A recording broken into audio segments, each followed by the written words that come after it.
नमस्कार. महाराष्ट्र मराठी न्यूजमध्ये आपल्या सर्वांचे सहर्ष स्वागत.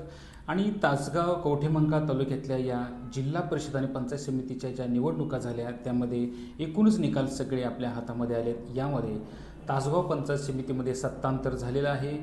स्वर्गीय आर.आर. पाटील यांचा जो बालेकिल्ला होता तो आमदार रोहित पाटील यांच्याकडे सध्या होता. पंचायत समितीवरती त्यांची असलेली निर्वाद सत्ता माजी खासदार संजय काका पाटील यांच्या गटाने उलथून लावलेली आहे. तिथं माजी खासदार संजय काका पाटील यांच्या गटाच्या 8 उमेदवारांना यश आलेलं आहे. एकूण 12 पंचायत समितीच्या उमेदवारांपैकी 8 उमेदवार हे माजी खासदार संजय काका पाटील गटाचे आले, तर आमदार रोहित पाटील गटाचे 3 उमेदवार पंचायत समितीमध्ये निवडून आलेले आहेत. या तालुक्याच्या एकूण राजकारणामध्ये पहिल्यांदाच भारतीय जनता पार्टीला सर्वात मोठं यश आलं आणि त्यांना सावर्डे या पंचायत समिती गणातून 1 उमेदवार निवडून आणण्यात यश आलं. एकूणच बलाबल पाहता 12 पंचायत समितीच्या गणापैकी 8 हे संजय काका पाटील गटाचे, तर 3 रोहित पाटील गटाचे, आमदार रोहित पाटील गटाचे, तर 1 भारतीय जनता पार्टीचा, असं एकूण 12 पंचायत समितीचे उमेदवार निवडून आले. तसं पाहिलं तर पूर्वीपासून तासगाव पंचायत समितीवरती माजी स्वर्गीय आर.आर. पाटील यांची सत्ता होती. आता विद्यमान आमदार रोहित पाटील हे त्या गटाचं सध्या नेतृत्व करत आहेत. एकूण तालुक्याच्या राजकारणामध्ये नेहमीच ग्रामीण भागावरती आबा गटाचं वर्चस्व राहिलेलं आहे. तसं पाहिलं तरी जे एकूण 8 पंचायत समितीचे जे गण आलेत संजय काकांचे, त्याच्यामध्ये स्वर्गीय आर.आर. पाटील यांचा जो बालेकिल्ला समजला जातोय सावळज, या सावळज बालेकिल्ल्यामध्ये सुरुंग लागलेला आहे. तिथं सावळज आणि वायफळे हे 2 पंचायत समिती गण संजय काका पाटील गटांना खेचून आणण्यात यश आलं. तर संजय काका पाटील गटाने पुन्हा मांजर्डे पंचायत समिती गणातील पेड हा पंचायत समिती गण खेचून आणलेला आहे. त्याचनंतर विसापूर पंचायत समितीमध्ये विसापूर पंचायत समिती हा गणसुद्धा संजय काका पाटील गटाला आबाधित राखून ठेवण्यात यश आलेलं आहे. त्यानंतर येळावी पंचायत समिती गणामध्ये सुद्धा येळावी आणि वासुंबे हे दोन्ही पंचायत समिती गण संजय काका पाटील गटाने खेचून आणलेले आहेत. त्यानंतरचा चिंचणी हा या जिल्हा परिषद गटांतर्गत जे चिंचणी आणि कुमठे हे दोन्ही गण संजय काका पाटील गटाला खेचून आणण्यात यश आलेलं आहे. त्यानंतरचं मणेराजुरी या गटामध्ये एका मणेराजुरी पंचायत समिती गणावरती रोहित पाटील यांची सत्ता आली, तर सावर्डे या पंचायत समिती गणामध्ये भारतीय जनता पार्टीचा उमेदवार निवडून आलेला आहे. एकूणच पंचायत समितीच्या 12 जागांवरती 8 जागा ह्या संजय काका पाटील गटाला प्राप्त झाल्या, तर 3 आमदार रोहित पाटील गटाला प्राप्त झाल्या, तर 1 भारतीय जनता पार्टीला प्राप्त झालेली आहे.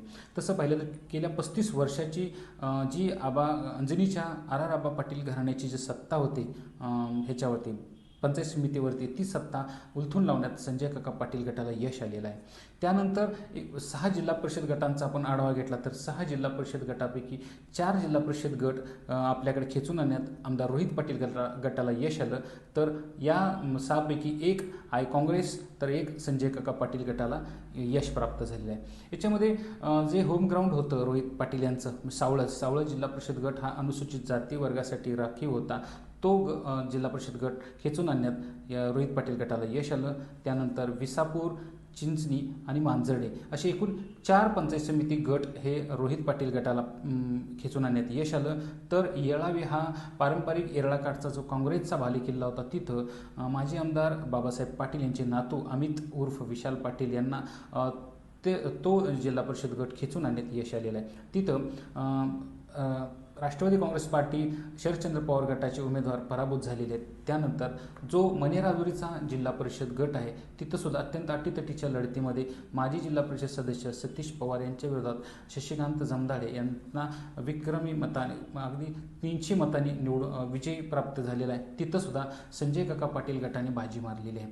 तसं पाहिलं तर पूर्वीपासूनच बऱ्याच जिल्हा परिषद गटांवरती राष्ट्रवादीच्या रोहित पाटील गटाची सत्ता होती, पण या पंचवार्षिक निवडणुकीमध्ये तो बदल झालेला आहे. बऱ्याच ठिकाणी संजय काकांचा बालेकिल्ला जो चिंचणी होता तिथं रोहित पाटील गटाचे उमेदवार निवडून आलेले आहेत, तर मणेराजुरी हा रोहित पाटील गटाचा बालेकिल्ला असताना तिथं संजय काका पाटील गटाचे उमेदवार निवडून आले आहेत. एकूणच तालुक्याच्या राजकारणाला या जिल्हा परिषद आणि पंचायत समितीच्या निवडणुकाने पुन्हा एकदा वेगळं राजकीय वर्ण प्राप्त झालेलं आहे. तसं पाहिलं तर या निवडणुका ह्या स्वर्गीय आर.आर. पाटील यांच्या गटाचं नेतृत्व करत रोहित पाटील व माजी खासदार संजय काका पाटील व त्यांच्यासोबत त्यांचे पुत्र प्रभाकर बाबा पाटील अशी अटीतटीची लढत झाली होती. आर.आर. पाटील यांच्या एकूणच पंचायत समितीच्या राजकारणात 35 वर्षाची सत्ता संजय काका पाटील गटांना खेचून आणण्यात यश प्राप्त झालेलं आहे.